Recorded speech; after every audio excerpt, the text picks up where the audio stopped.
Pavanah pavatam Ramah shastrabhritamaham Jhashanam makarashchasmi Srotasam asmi Janavi. Hello friends, this is the 31st shlok of the 10th chapter of Bhagavad Gita, and today we will understand this shlok in detail. So let's first go over its meaning. So the shlok says, Pavanah pavatam asmi, which means I am wind amongst those who clean. Rama shastrabhritamaham, which means Ram amongst those who carry arms. Jhashanam makaraschasmi, which means I am crocodile amongst fish. And Srotasam asmi Jahnavi, which means Ganga among rivers. So, in this shlok, Sri Krishna is describing his opulences by mentioning that he is wind amongst those who clean, he is Ram amongst those who carry weapons, he is crocodile amongst the fishes, and amongst the rivers, he is Ganga. So let's understand all these opulences one by one. So, first, Sri Krishna mentioned that he is wind amongst all those who clean. So, in the nature, we know that the wind plays a very important role in terms of cleaning everything. On the ground, if the leaves fall and if that area has access to wind, then the wind will blow those leaves away and keep the area clean. So, in this nature, all that area which is exposed to wind remains clean. So, wind therefore automatically cleans everything that is that gets dirty on in the nature itself. And on a deeper level also, we know that wind is associated with our breathing, and by controlling our breathing we can control our mind. We can basically clean our mind. So wind therefore plays a very important role in terms of cleaning. So because it's the factor which cleans by itself and it's an automatic thing, so therefore the opulence of Shri Krishna amongst those who clean is described by air or wind. Afterwards, Shri Krishna mentions that his opulence among the ones who carry weapons is represented by Ram.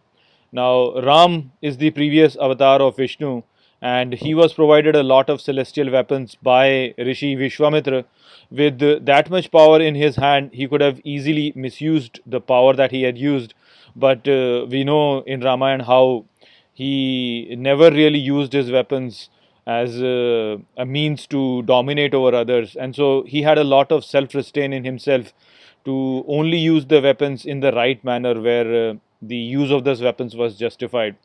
So we know that in military there is a saying that when an enemy is approaching you, the easiest thing that you can do is to basically push the trigger.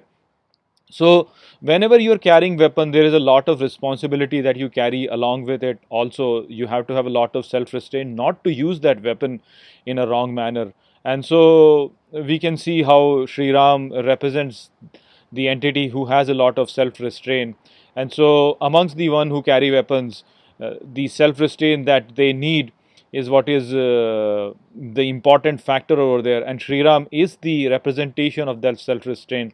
And so Sri Krishna is saying over here that amongst those who carry weapon, I am Ram. So his opulence is represented by Ram. Now he mentions that amongst the fishes he is crocodile. So in the fresh water we know that the dominant creature over there is crocodile. Crocodile is at the highest in the food chain over there, and so crocodile is the one who is not scared of anybody in water. Therefore, amongst the fish, the opulence of Sri Krishna is described by the crocodile. And finally, he mentions that amongst the rivers, he is Ganga. So, Ganga, as we know, is the largest river system which is used for irrigation in northern India.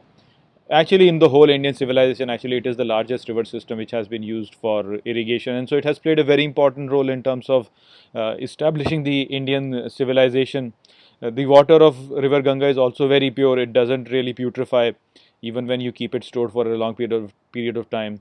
And Ganga actually represents the flow of knowledge in itself also, which basically came from the higher planes of existence. And so this is the best river and it's basically the most sacred river that is considered in the Indian system, and therefore Sri Krishna's opulence among river is represented by river Ganga.